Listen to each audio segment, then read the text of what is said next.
All right, we're ready for chapters 7 and 8, and let's review where we've been in the first 6 chapters. Chapter 1 of Esther.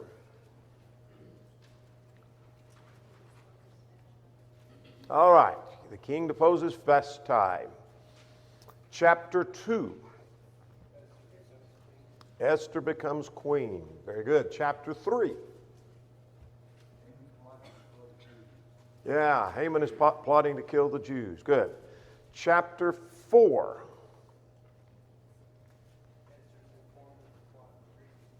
Yeah, Esther formed of the plot and agrees to help. Very good. Chapter 5. 2 more to go. Yeah, she plans a banquet and Haman's planning a murder. Chapter 6, our last one. Yeah, Mordecai is honored by the king. Hopefully that's helpful to review those each time. Let's go to questions for tonight. And I believe it's question 1, if I can find mine. And what is chapter 7 about?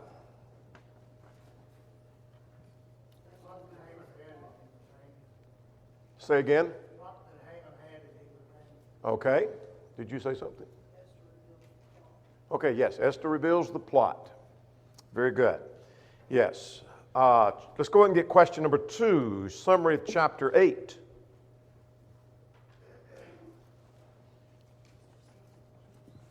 All right, Esther saves the Jews. Mordecai is promoted, and she pleads before the king, etc. We'll get to all the details of that a little bit later. Let's go to question number 3. How did Esther describe the condition of her people to the king? Verses 1 to 4 of chapter 7.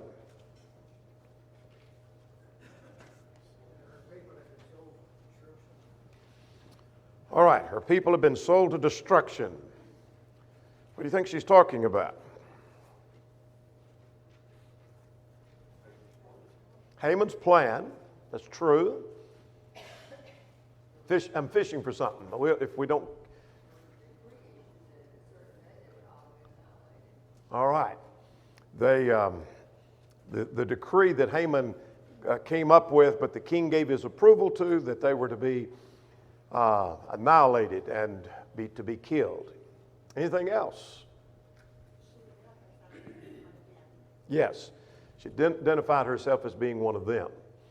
We'll say a little more. I was fishing for even something else there that is included, I think, may not be. Some conjecture, and we'll talk about that in a moment. All right, here's our outline of the book. We are in the midsection. We're in the detection of Haman, but we have the selection of Esther, the detection of Haman, and then the protection of Israel. We're going from section 2 to 3. We have Esther's courageous intercession here tonight.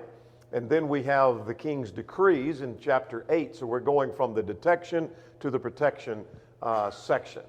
All right, here's what happens in the 2 chapters. Haman is hanged and the Jews are spared. And how they're spared is the focal point of chapter 8. So I call chapter 7, for my purpose, simply that Haman is hanged.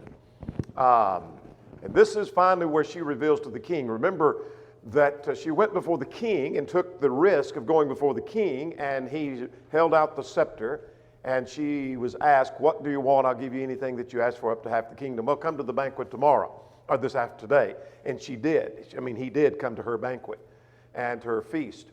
And then she says at that feast, "Well, then I'll plan another one tomorrow, and then I'll reveal to you." And this is what's happening here at this setting in chapter 7.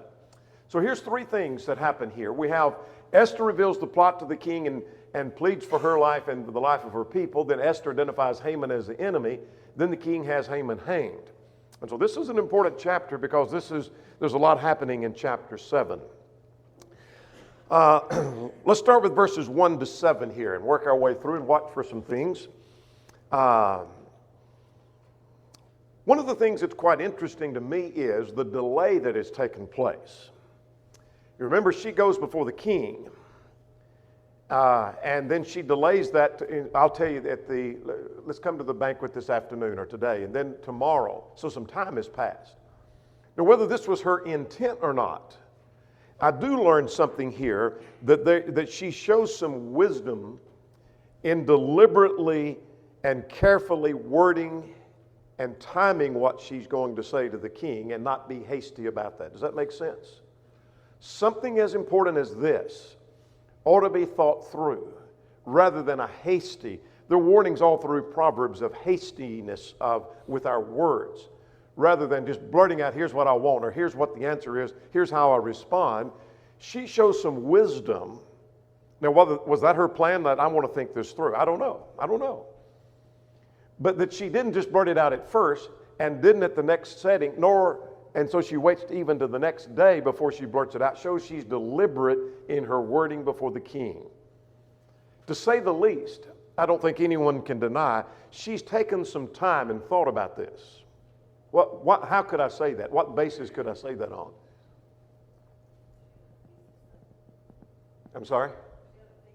She had a feast the second day is one. Yes, she'd asked them to fast, which indicated prayer is involved. So we need to be praying about this. What'd you say? All right, fasting for 3 days. Anything else? I almost get the feeling that she was, by involving Haman and including him in the banquets and stuff, it's almost like she was feeding his ego and then he let down. Very well could be. That's a good point. I think the fact that she had said, basically, and I'm paraphrasing, going before the king could cost me my life. But if I perish, I perish. So there's a little fear and trembling here. It's not that this is just a casual setting, and if it doesn't go well, it's not no big deal. If it doesn't go well, it's going to be a big deal for her. And so she had to do some thinking and planning and contemplating how I'm going to word it. So anyway, begin at verse 1.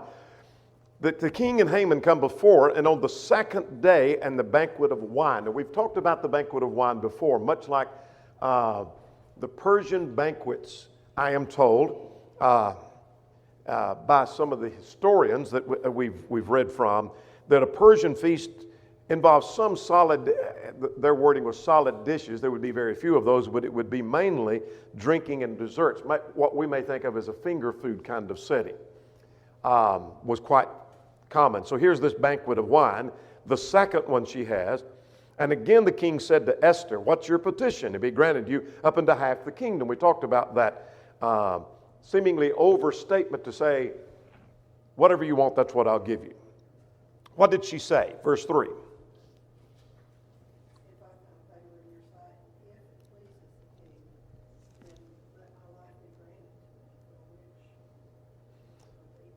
All right. Focus on that for a moment at verse 3. Let my life be given to me. Because whether she realized it before or not, Mordecai has convinced her. Remember chapter 4 and in verse 13, Mordecai said, if this thing goes through, don't forget you're a Jew. And your life's going to be taken too. So this decree involves you. You're in danger, Esther. And so she pleads for her life. And then notice she says at verse 4, here's a key word I want us to focus on. For we have been sold, my people and I, to be destroyed, to be killed and annihilated. We have been sold, here's that word again, as male and female slaves. I would have held my tongue, although the enemy could never compensate for the king's loss. Now, she said a lot in that. Let's go back and dissect that. Start at the bottom. And work our way up at verse 4. The people being gone, killing off the Jews, getting rid of the Jews, is going to be a loss to the king because we serve the king. And so the king's going to lose something. And no one can compensate for that. But she identifies not the enemies or a nation, but the enemy. She leaves the impression there's one person behind this. And that causes the king to raise a question. But I'm more interested in the word sold. We have been sold. What do you think she's referring to? Chapter 3 and verse 9, where I will pay 10,000 pounds of silver into the hands of those who carry out the king's business. And then the king said to Haman, the silver is yours, and the people also do with them as you please. Exactly. That's what she's referring to. I think it's a gentle rebuke of the king. He sold the people, did he not? Because and we had a discussion, and I don't know which is the case, but when we came through chapter 3, did Haman have that money that he's offering, or is he intending, as I think probably was the case, taking it in from the spoils of the Jews and then giving that to the king? Whatever the case may be, the king sold the people for money. We're going to annihilate these people, and there's going to be this much money come in. And the king says, well, you sign off on it because you got my signet ring and you go do it. Gave his approval to that. So it seems to me that she's walking a fine line. One author said that she's trying not to anger the king against her, but at the same time, she's trying to stir the anger of the king against the enemy. That's not easy to do. That's not easy to do. She's walking a fine line. And so she's delicately lacing this thing together, telling him, we have been sold. That would ring a bell that, oh yeah, there was this thousands of 10,000 talents of silver that if I sign off on that. And whether she was or not, I want to think that maybe that was a mild rebuke of the king. Now you're talking about risking your life. She thought it was dangerous to go before him without the invitation. Now she's in there speaking truth to power, as we say in politics, is what she's doing. All right, any questions on verses 1 to 4? She said, we've been sold, we've been destroyed, and if we were sold to be slaves, no one could compensate for the king's loss. This is what's going on. I plead for my life and my people's life. Questions? 5 and 6. This gets dicier. The king Ahasuerus, your translation may say Xerxes, same king, said to the king, who is he and where is he who would dare presume in his heart to do such a thing? Well, one of the answers she could have given, she didn't, and probably rightly so, was, you're also involved in this, king. But that probably wouldn't have got anywhere. But nonetheless, what does that tell you? If this were a movie and we stopped right here, we don't know the rest of it. What does that tell you about the king? He has no idea what he's done. He has no idea what he's done. He must be a careless king to give power to someone and sign off on something when you don't even realize what you've done. And when someone brings it to your attention, who would do such a thing? Well, you just signed off on it. You think that happens today? Happens in politics. It happens in families. Husbands and wives and parents agree to things that they don't even have a clue what they just agreed to. And in business and on down the line. All right. Esther says at verse 6, the adversary of the enemy. Now this took courage. We've identified her faith and her courage. Is this wicked Haman? This guy sitting at the table with us. It's wicked Haman. So Haman was terrified before the king and the queen. I think that's kind of funny. I mentioned last week I'd love to see the look on his face when he had to go out and parade Mordecai through the streets. And I'd love to see the look on his face. I'd want to see the camera scene of his look on his face when she said, it's this man right here, sitting at the table with us. It's this wicked Haman. All right. Any observations, comments, practical things you want to observe so far?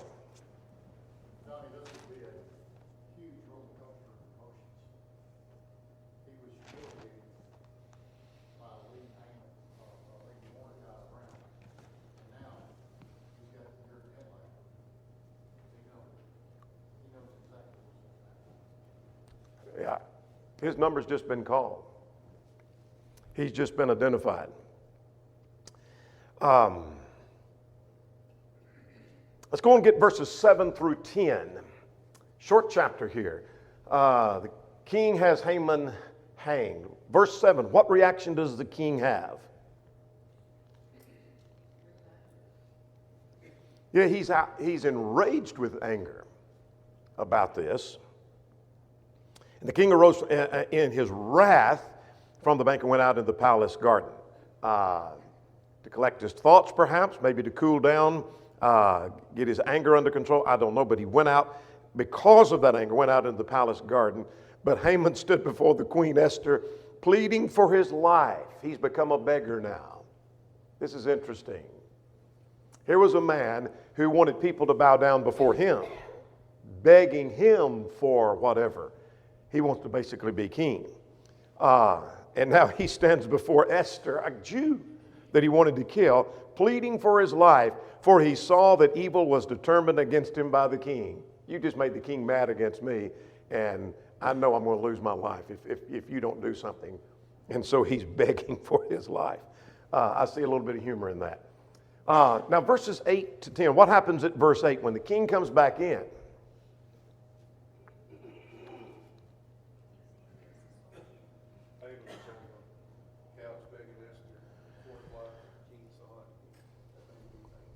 Yes, that when he comes back into the place of the banquet, Haman had fallen across the couch where Esther was, again, begging for his life. There's no indication he was doing anything immoral. But the king, in his rage, accuses him basically of assault or perhaps trying to rape the queen. And so, will he also assault the queen while I'm in the house? Right here and before my eyes? That's a statement of what? To the bystanders. Evidenced by the next thing that takes place. The what? Take care of it. Yeah, basically, it's a statement. He's about to be executed. This man is trying to assault the queen. And so as the words left the king's mouth, they covered Haman's face. All right, there's a couple of things to note about that. That was a sign that he was about to be killed. What's the word I'm looking for? About to be not assassinated, but executed. That's a good word. I like that word. That's what I was fishing for. It just didn't come. Thank you. He's about to be executed, and so they cover his face. Some commentators have suggested the condemned man was not worthy to see light. And so they completely cover his face. Quite often in some of the public hangings years ago, I understand that was done. You cover the man's face, he's not worthy to see light, and then you hang him. Be that as it may, they cover his face because he's about to be executed. Now what happens in verses 9 and 10? Harbona, one of the eunuchs of the king, had a bright idea. Yeah. You remember that gallows that we talked to you about? Well, out there at Haman's house at his estate, 50 cubits high. Why don't you hang him on that? That'd be a good idea. And so the king had him hanged on the gallows that he had prepared for Mordecai. Then the king's wrath subsided. In other words, he's taking care of the problem. Well, not really, not completely, as evidence in chapter 8. Questions or comments on chapter 7 before we go into chapter 8? Work our way through 8, and then we're going to have some time, hopefully, because these are short chapters, for some practical stuff.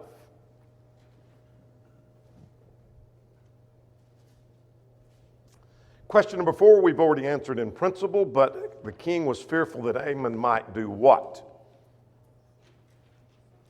Assault the king, or maybe he was assaulting the queen. I said king, but queen is what I meant. Let's go and get questions on chapter 8. Number 5, what powers were given to Mordecai?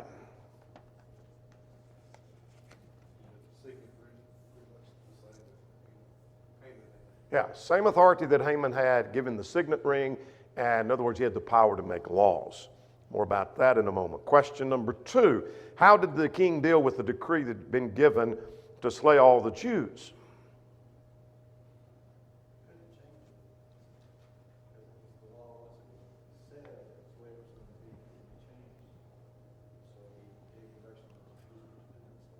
All right, very good. Couldn't change the law. We'll say more about that in a moment, but here's how you're going to deal with it. You can defend yourself. And that created great fear. Let's finish off except for question 8. Question number 7, describe the Jews' joy and celebration, verses 15 to 17.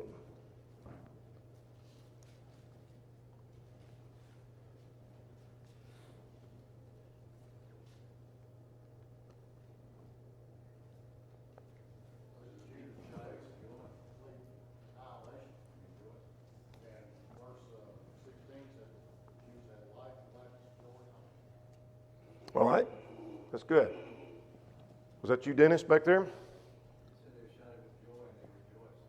All right. All right, feast and a holiday. We'll talk about the holiday, what that may or may not be in a moment. Anything else on question 7? Great celebration, joy, excitement, celebration. If you don't have answers to question 8, be watching for that because we're going to spend some time with that here in just a moment if our time works out right. All right, let's go to chapter 8 now. Chapter 8, I call the Jews spared. So let's look at verses 1 and 2. Start with, and that is Mordecai is promoted. The king's wrath has subsided, but what I want to get before you, which is obvious to you, the problem hasn't been resolved completely. We've gotten rid of the enemy that was behind it, but the decree's still in force. If the story stops right here and the king just goes on about his business, the Jews are going to be killed. And so we hadn't fixed the problem yet. We've just gotten angry and killed the man that was behind it. But verses 1 and 2, Mordecai being promoted. On that day, the king gave Queen Esther the house of Haman. I think that probably is more than his living quarters, probably his estate, which may have been quite enormous, particularly if he was the one that had the amount of talents of silver to give. But be that as it may, must have been quite enormous. That is the man who was the enemy of the Jews. And Mordecai came to the king because now Esther identifies him. This is my uncle. He's related to me. And so he comes in before the king. Now, verse 2 tells us the power that he had. He took off his signet ring that he'd taken from Haman. And basically, the signet ring is basically the stamp of approval. So he has the power to make laws and give the stamp of approval to that. This is my signet ring. You have my, for lack of better expression, in modern day, you have my auto pen where you can sign bills and you can sign my name and you make laws. So it's interesting the reversal of the roles that Mordecai, who was the enemy of Haman, they've just swapped roles. But anyway, that gave him the authority. And gave it to Mordecai, and Esther appointed Mordecai over the house of Haman. That is, he's ruler over the estate. She couldn't give him the estate, I don't think, without insulting the king, as some have suggested. I believe that may have been Pulpit or Colin Daglitz that talked about that a little bit. But that she could do the next best thing and put him as ruler over it and in control of that whole estate. So you think what that would have done to Haman is dead now. But if Haman could know what's going on, Jews now have control of my estate. And this enemy Mordecai, this terrible Mordecai who wouldn't bow before me, is now ruling over everything I had. And now he's making laws, and he's got my office and my seat and my position, and how that would have irritated him to no end. Yes, ma'am.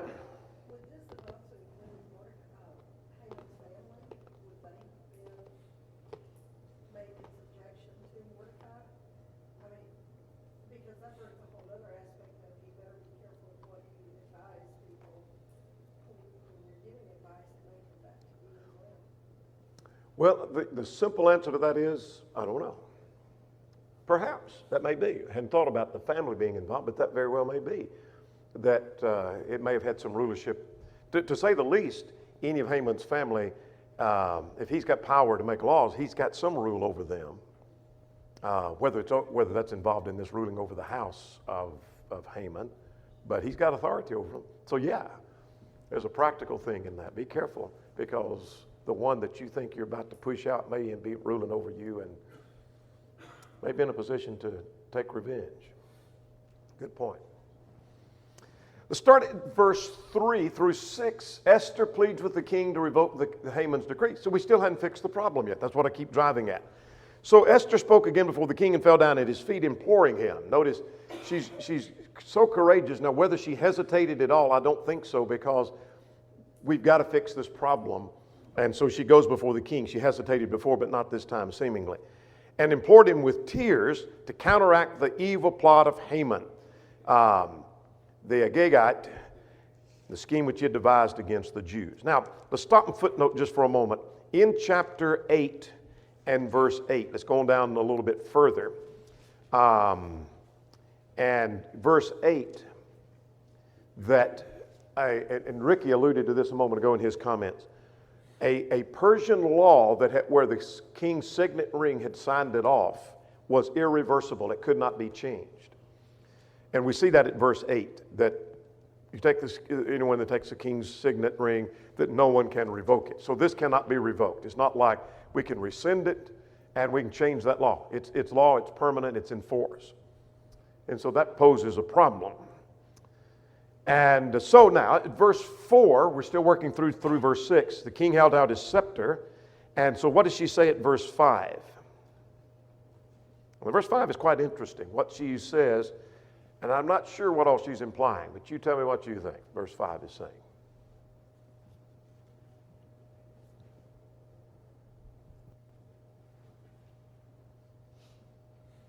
She wanted to write letters to revoke the previous edict. All right. Yeah, she wants him to do that. Now, whether she fully understands Persian law at this point, I'm not clear about that.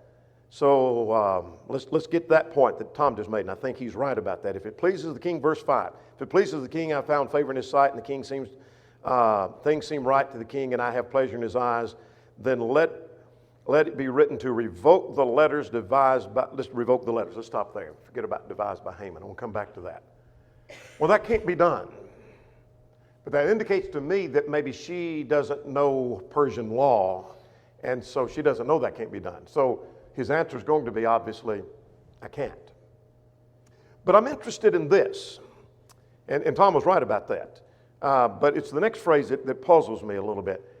The letters devised by Haman, the son of Hammedatha, the Agagite, which he wrote, that is, Haman wrote, to annihilate the Jews who are all in the king's provinces. Now, here's the puzzle. Was Haman behind that? Definitely. But the question in my mind is, some suggest, and I'll pass it on for what it's worth, that she is trying to suggest to the king, though she knows the king's signet ring has been put on it and knows the king has approved of it.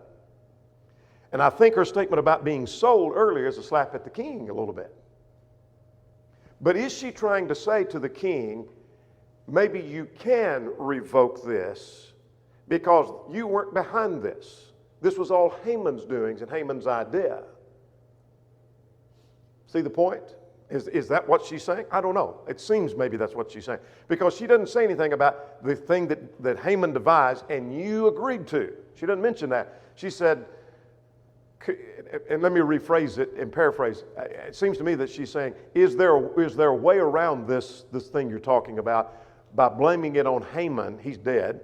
And can we blame it on Haman that Haman came up with this law and he did something that was illegal, so therefore we just revoke an illegal thing? And his answer to that basically is, no. The king's signature is on it, and because he knows he agreed to that as number one. But I'll pass it on for what it's worth. You may not agree, and I'm not sure I agree. So if you want to argue with that, I may jump in there with you. I don't know. She still lays a good foundation by saying, if it pleased the king, she's trying to build him up in such a way that if his answer is no, maybe he can find another route. Yeah. She doesn't blame it all on him, which he's behind it all right, but nonetheless, Haman was the guy that had the idea. Good point. All right, verse 6, to finish that section. For how can I endure to see the evil that will come to my people, and how can I endure to see the destruction of my kindred? What can we do? What can we do? So, let's go to verse 7 now. The king gives Mordecai and Esther the approval to send letters to the Jews to defend themselves. Let's get to verse 7. The king said to Queen Esther and Mordecai that, indeed I have given to Esther the house of Haman and hanged him, etc., because he tried to lay hand on the Jews. You yourselves write a decree. I just gave you the signet ring. You've got power to make a law. In the king's name, and seal it with the king's signet ring, for a letter which is written in the king's name and sealed with the king's signet ring cannot be revoked. So you write another law. And we're going to combat it or offset it with another law. Verse 9, what's the other law?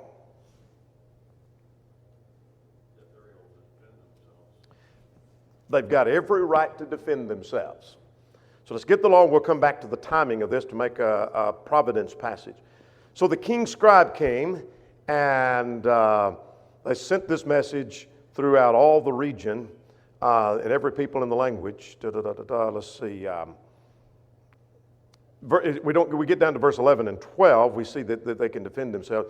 But let's stop just for a moment. Here's what I want to do. Look at verse 12 of chapter 3. Get the timing of this. That Haman's decree went out on the 13th day of the first month. This decree is being sent out on the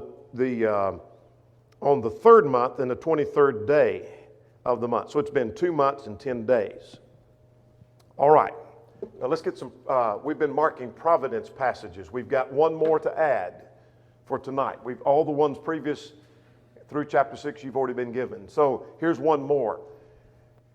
There seems to be a working, remember we've talked about providence is working within natural law, sometimes working within man's law. God has the power to work within whatever confines he needs to work within.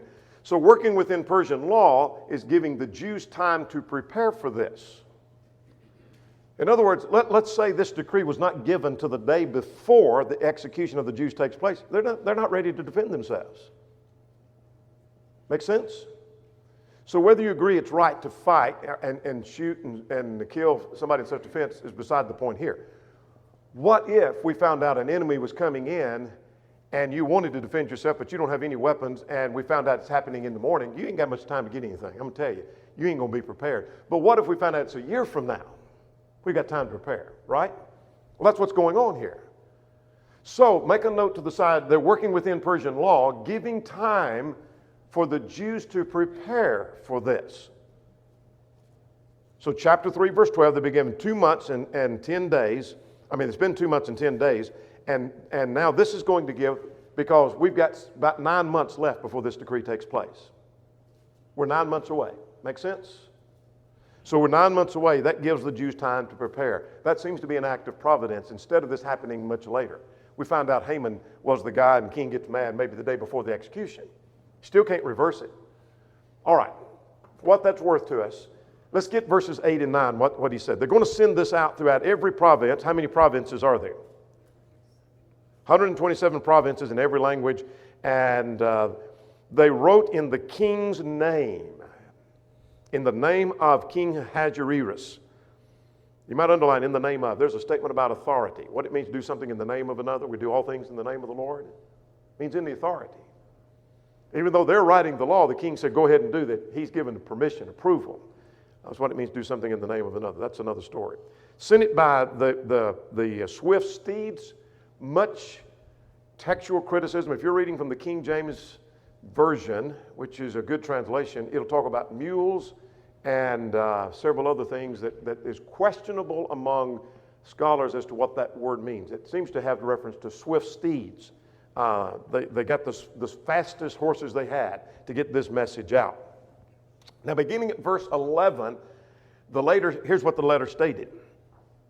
What did it say? You tell me. Well, all the Jews that were never sitting together and defend their lives, they could annihilate, they could kill even the women and children as well as all that. Okay. The exact same thing that had been said earlier about the Jews, but it's reversed. The Jews can do that to those who attack them. Make sense? And so notice they can defend themselves. If we don't have time to get to practical lessons, here's a very practical thing. This is not a political statement. This is a practical biblical principle. There's a difference in murder and self-defense. That's just a statement of fact. That's found. That principle is found through Leviticus. And so you say, well, I can't defend myself. Fine, don't. Nobody's encouraging you to. But there is a difference in murder and self-defense.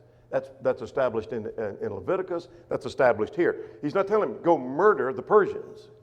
Defend yourself as they attacked you. And and there's another practical thing. I'm getting ahead of myself. Quite often, human laws are contradictory. God's laws never contradict them. It may look contradictory, but God's laws are never contradictory. But here's two contradictory laws the king has put in place. Go kill the Jews. You Jews kill anybody who tries to kill you. Wait a minute, something doesn't mesh. And there's laws like that in our country that don't go together. But man is not infallible, so that's why that happens. All right, let's go to verse 12. This is one day in all the province on the 13th day of the 12th month in the month of Adar. So I just want to give you a kind of a taste of how far out we are. I think we're going to have time to do this and still get through. This is our calendar. In case you've forgotten, the outside is our calendar down through here. This is the month we're talking about. Notice Sivan, which is like May or June. Look back at verse 9. This was in the third month, which is the month of Sivan. All right. And this is going to take place in the month of Adar, around here. In other words, we're going to go from Sivan all the way around and over here. So we're 9 months away. Make sense? 9 months away from this taking place. Time to prepare. I think that seems to be a principle of providence. All right? Now let's go back and finish the chapter. So this was sent throughout all the provinces, and here's something practical. They took the horses, the royal horses, and they hastened and pressed on by the king's command. Make a good sermon. Are you pressing on by the king's command? They had a message, urgent to get out, and they pressed on by the king's command. Do we have a message that's urgent to get out? Sure. Are we pressing on by the king's command? Need to be. All right, let's finish now. 15 to 17. What happens in 15 to 17? Boy, would this make Haman mad if we could bring him back and him see this. I kind of wished he'd lived long enough to see this.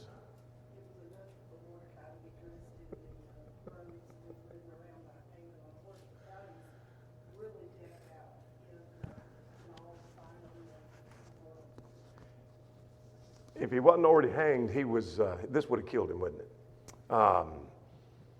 Mordecai went through went out from the presence of the king in the royal apparel of blue and white with a crown.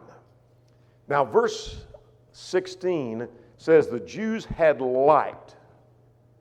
That's a metaphor for happiness. I don't think it's talking about they had light, but as we may think, we see light at the end of the tunnel. There's something better coming. And so they had happiness and gladness and joy and honor. Quite contrary to the crying we saw a little bit earlier. Remember all the sadness and the wailing and the crying in chapters 3 and 4? And in yes ma'am. They had hope now that they didn't have. Because when the decree went out, even Esther and Mordecai were like, I don't know how, because the king's law cannot be broken, so I don't know how God's going to save us. So there was no hope in sight. Yeah. That light reference all the time. Yeah. And now, all of a sudden there's hope. Yeah. We've got something we haven't seen. That we did not see a way Yeah. for that to come about. Yeah. It was so dark we didn't think we'd ever see light again. Now, verse 17, in every province wherever the king's command went, there was joy and gladness and feast and a holiday. We're going to read in chapter 9 about a holiday that was established, but that may be what this is a reference to. The King James in the American Standard translates that a good day. It was a good day. And let's see, I lost my place. Verse 17, then many of the Jews, and I will come back to that good day in a moment, but then many of the people of the land became Jews. What's that about?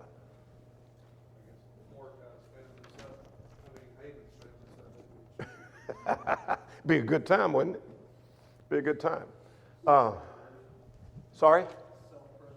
Self-preservation. These are becoming proselytes. These are not Jews, but they're becoming Jews. You know. I saw the way the wind was blowing that Aha. Mordecai was being good with the king. Maybe it's good to be a Jew. Maybe that's going to help us. Yeah. I'm questioning their conversion, but maybe Yeah. Well, it says, for the fear of the Jews fell upon them. They're afraid of the Jews. I want to be among them instead of against them, is what I want. And And so it's interesting that they converted and they changed. Jumped on that bandwagon. They jumped on the bandwagon. And notice they did it not at the last minute, but before it's too late. They're doing this 9 months ahead of time. That's interesting. They didn't wait till the last minute. They did it ahead of time. I want to be sure I'm ready. You know, maybe there's going to be a conflict with Jews 9 months from now, but I want to be ready. I want to be a Jew now. Well, let's go ahead. Tells me the couriers on swift horses didn't just deliver the paper. They were most likely sharing what all had happened in Susa. Yeah. Yeah, y'all won't believe what we've seen over in the palace. Let's start with this good day. Let's go to practical lessons now. We're pretty much done with our text. Let's look at some practical things. Let's start with this good day. They had a good day when this news went out. The day was good because evil had turned, an evil day and an evil dread had become a day of peace. The day of deliverance had been declared. Day of great anticipation has now come. Do we have any good days? You bet these are good days. The day of the Messiah is here. We're living in the day of the Messiah. We're living in a time that the prophets looked forward to and would have given anything if they could live in our day. We're having good days. Good days. Practical stuff. Chapter 7 and 8. What do you got? In the case of payment, sin will find you out. The day of judgment, we're going to be called out of the things we've done. Absolutely. Sin will find you out. He had everything turned upside down with him, didn't he? What else? It's good. Do you have something, Tim? Yeah, I was going to say, Jesus thought that the least in the kingdom is better than John the Baptist because it's after we have salvation. So Yeah. he said that it's even better than John the Baptist. He said no greater man was born of a woman than John the Baptist. Yeah. Yeah, John never was in the kingdom, but we are. That's a good point. What'd you say? Through hasty decisions, the king essentially started a war in his own country. Yeah. amongst his own people. Yeah. Yeah. How blind he was. That's one of the things I see here, that kind of hasty decision. But sometimes we're blind to the true nature of the people that are around us. He was keeping a murderer next to him. And he let Haman rule his kingdom. And now he's got a mess. Well, and he didn't learn his lesson because history tells us he's actually murdered by his own, like, guards or whatever. Yeah. So, you know, we had that plot earlier that Somebody was going to kill him. got overturned, and now Haman, he didn't learn his lesson apparently because somebody got him, somebody got close enough to get Yeah. him in the end. Yeah. He's slow to learn. He seems to be blind to what's going on around him. Yes, sir. Mr. Dennis. I was thinking about authority and the gospel message when someone obeys the gospel. It's a day of joy and rejoicing. Yes, sir. It is the day of joy and rejoicing. Finally, light has come. What else? We hit on it a little bit talking about Esther when she had the opportunity to talk to the king and had him right there. It was very evident that she had thought through what she needed to say, so she planned what she needed to say. So she didn't just do a lot of planning, but then she followed through with her plan. Good point. We often plan and plan and plan and still planning. We never execute. Good point. Here's one that I learned. There's a time that you don't want to make people angry, and there's a time you want to stir them to anger. Would you agree? In other words, here's somebody that's in sin. I want to stir them to anger against sin. Or maybe somebody is being misled by false doctrine. I want to stir them in anger against that false doctrine and those who misled them. Donnie, it seems like that unity might have been stirred to anger against Haman. He was quick to say, those gallows. Yeah. And they were quick with something to slip over his head. Just as soon as the words came out of the mouth of the king, here they cover his head and got him out of there. Got to go hang him. I take it that Haman had more enemies than he thought he had. All right. Maybe time for one more. Practical lesson. What do you got? Esther suggests in here that if they were just to be sold as regular slaves, you know, she could have handled that. Well, the thing she